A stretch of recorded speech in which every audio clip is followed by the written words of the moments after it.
আসসালামু আলাইকুম প্রিয় দর্শক, গতকাল আমি যে কন্টেন্টটি করেছিলাম সেখানে আমি প্রশ্ন করেছিলাম যে জনাব নাহিদ ইসলাম নতুন যে পার্টি রয়েছে জাতীয় নাগরিক পার্টি, সেই পার্টির আহ্বায়ক, উনি রয়টার্সের কাছে একটি ইন্টারভিউ যা কিছু বলেছিলেন। উনি বলেছিলেন যে ডিসেম্বরের মধ্যে নির্বাচন হওয়া সম্ভব নয়, এই কথা বলেছেন।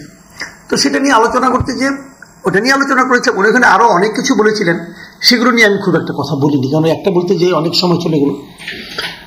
তো আজকে উনি একটা প্রেস কনফারেন্স করেছেন বিকেলে। সেই প্রেস কনফারেন্স উনি বলেছেন যে ডিসেম্বরের মধ্যে নির্বাচন সম্ভব নয়, এভাবে বলিনি। উনি বলতে চাচ্ছেন যে উনি ঠিক এভাবে বলেন নাই যে ডিসেম্বরের মধ্যে নির্বাচন সম্ভব নয়, একথা উনি বলেন নাই। উনি কি বলেছেন তাহলে? উনি বলেছেন যে ওনার কথাটা হুবহু পড়ে শোনাই। উনি বললেন যে বলেছি পুলিশ যে নাজুক অবস্থায় আছে সেই অবস্থায় থেকে নির্বাচন সম্ভব না। মানে পুলিশের যে নাজুক অবস্থা, সেই অবস্থা থেকে নির্বাচন সম্ভব না। এখন আর ডিসেম্বর না, তার মানে যতদিন পুলিশ নাজুক অবস্থা থেকে পুলিশের উত্তরণ না ঘটছে ততদিন পর্যন্ত নির্বাচন সম্ভব না। তো 7 মাসে আপনার পুলিশের কিছুই করতে পারেন না, নাজুক অবস্থা থেকে উত্তরণ ঘটে নাই, বরং আরো খারাপ হয়েছে। কিভাবে বলে কি জানেন? আপনার গত 2 দিন আগেই তো শাহবাগ যে আপনার আছে পুলিশ ফাঁড়িতে আছে, সেখানে কতগুলি তৌহিদি জনতা নামধারী কিছু লোক যে হাজির হয়েছে এবং তারা থানার ভেতরে ঢুকে গারদের মধ্যে আটকা থাকা যে ব্যক্তি তার সঙ্গে ভিডিও করেছে, তার বক্তব্য নিয়ে ভিডিও করেছে। এর কোন বিষয়টা পুলিশের সক্ষমতাকে প্রমাণ করে বলুন তো? করে না। পুলিশের অবস্থা তো আরো খারাপ, এবং আগামী 6 মাস পরে পুলিশের অবস্থা খারাপ হবেই, আরো খারাপ হতে পারে। কারণ যত এদের দাপট বাড়বে তত পুলিশের অবস্থা খারাপ হবে, কারণ পুলিশ তো জানে না যে তাদের পক্ষে কে আছে। সরকার কি পুলিশের পক্ষে আছে এটা তো পুলিশ জানে না, কিন্তু পুলিশ কেন তার অবস্থাকে ভালো করার চেষ্টা করবে নিজের জীবনের রিস্কে? কেউ তো করবে না। অথবা ধরা যাক এই পুলিশের অবস্থা যদি আরো 1.5 বছর পরেও ঠিক না হয়, মানে আগামী বছরের জুনেও যদি ঠিক না হয়, তাহলে কি তখনও নির্বাচন হবে না? মানে নির্বাচন হওয়া না হওয়ার সঙ্গে পুলিশের অবস্থা ভালো না হওয়ার কোনো সম্পর্ক আছে? যদি পুলিশের অবস্থা ভালো না হয় তাহলে আর্মি নামবে, আর্মি নির্বাচন কন্ডাক্ট করবে। নতুন গভর্নমেন্ট যখন আসবে হয়তো এমনও তো হতে পারে যে এই অন্তর্বর্তীকালীন সরকারের যে ক্যারেক্টার, সেই ক্যারেক্টারের কারণেই পুলিশের অবস্থা ভালো হচ্ছে না, এটাও তো হতে পারে। পুলিশের মনোবল ভালো হচ্ছে না এই গভর্নমেন্টের ক্যারেক্টারের কারণে। যদি এটা হয় তাহলে তো নতুন গভর্নমেন্ট আসলেই ক্যারেক্টার ভালো হয়ে যাবে।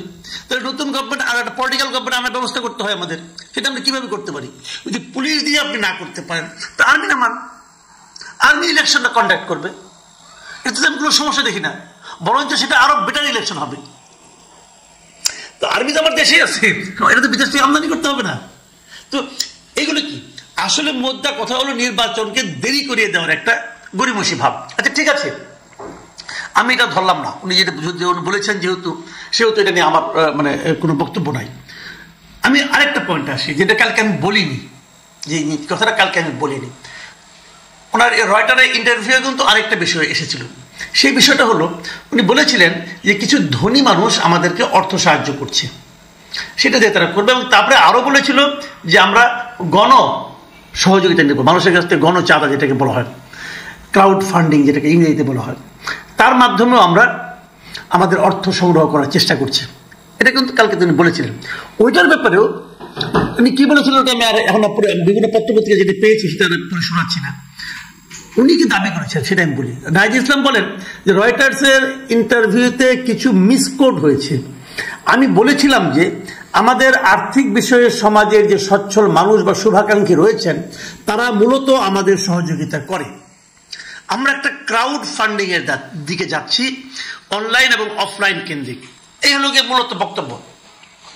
উনি বলেছেন যে গণমাধ্যমে এটা নিয়ে ভুল তথ্য এসেছে, এটা সংশোধন করার জন্য অনুরোধ করব। আচ্ছা ঠিক আছে, তাহলে উনি ভুল তথ্য আলাপ কি তথ্য এসেছে ওটা নিয়ে আলোচনাই করতে চাই না। উনি সর্বশেষ যেটা সংশোধন করে দিলেন ওনার বক্তব্যে বাংলা ভাষায়, এবং সেটা হুবহু এসেছে, আমি সেটা নিয়ে একটু কথা বলতে চাই। প্রথমত উনি কি বলেছেন আবার বলি, শুনুন। আমাদের আর্থিক বিষয়ে সমাজের যে সচ্ছল মানুষ বা শুভাকাঙ্ক্ষী রয়েছেন তারা মূলত, মাথায় রাখবেন, মূলত আমাদের সহযোগিতা করে। মানে প্রধান সাহায্যটা তারা পাচ্ছে সমাজের আর্থিকভাবে সচ্ছল বা শুভাকাঙ্ক্ষীদের কাছ থেকে। যারা আর্থিক এবং তাদের শুভাকাঙ্ক্ষী তাদের কাছ থেকে যে অর্থটা পায় এটাই তাদের প্রধান আয়ের উৎস। তারপর আবার বলছে আমরা একটা ক্রাউড ফান্ডিং এর দিকে যাচ্ছি, যায় না এখনো, তারা যাচ্ছে। মানে ক্রাউড ফান্ডিং মানে কি? গণচাঁদা। সাধারণ মানুষকে বলবে আপনারা আমাদের টাকা দেন, আমরা দল চালাবো। অনলাইনে হতে পারে, বিকাশে হতে পারে, নগদে হতে পারে, যে যেভাবে পায় তাদেরকে টাকা দিবে। এই একটা পদ্ধতি হতে পারে। ওনার ওদিকে যাচ্ছেন মানে কি? ভবিষ্যৎকাল, এখনো যাননি। তার মানে এখন পর্যন্ত যারা যা কিছু করেছেন সেটা সেই সমাজের সচ্ছল মানুষ বা শুভাকাঙ্ক্ষী তাদের কাছ থেকে পেয়েছেন, এবং আগামীতেও মূলত এরাই দেবেন। এই জায়গাটাতেই আমার প্রশ্ন, কারা আপনাদের শুভাকাঙ্ক্ষী, কারা সেই সচ্ছল মানুষেরা?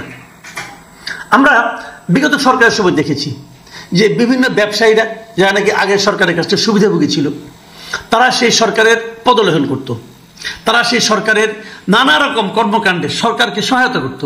এমনকি যখন জুলাই আন্দোলন চলছিল তখনও এই ব্যবসায়ীরা শেখ হাসিনাকে নানাভাবে পরামর্শ দেওয়ার চেষ্টা করেছে যে কিভাবে আন্দোলনকে কন্ট্রোল করা যায়, আন্দোলনকে দমিয়ে রাখা যায়।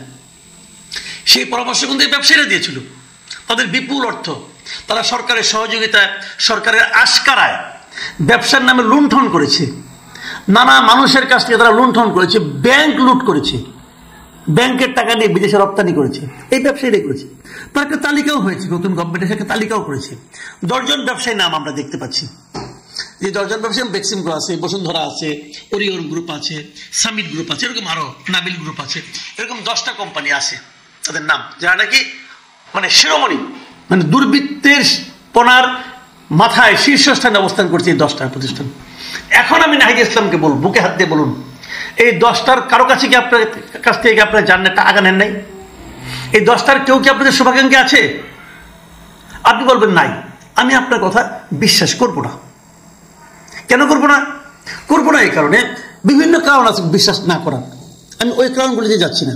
আমি আপনাকে বলবো যে আমি আপনার কথা বিশ্বাস করব তখন যখন আপনি সমস্ত শুভাকাঙ্ক্ষীদের নাম ঘোষণা করবেন, নাম প্রকাশ করবেন।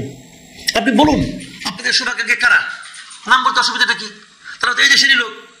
যদি তারা বিদেশের লোক হয়, যদি ইন্ডিয়ার লোক হয়, তাহলে আমি বলবো যে আপনি ইন্ডিয়ার টাকায় কি করতেছেন, পলিটিক্স করতেছেন।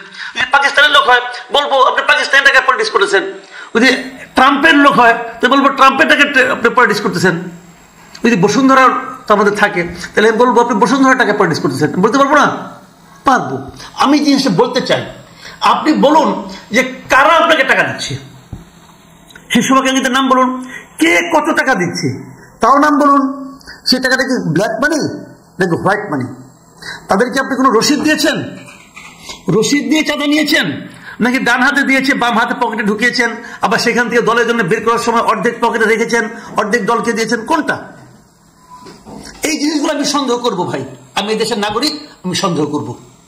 আপনাকে যতক্ষণ পর্যন্ত না আপনি নিজের অবস্থানটা পরিষ্কার না, আপনি পরিষ্কার করার লোক, আপনি তো আপনার নিজের ইনকামের কথা পরিষ্কারভাবে বলেছেন, আপনি আপনার ব্যাংক অ্যাকাউন্টের কথা বলেছেন, আপনি আপনার ফ্যামিলির কথা বলেছেন, তো আপনি আপনার দলের কথা বলতে পারবেন না কেন?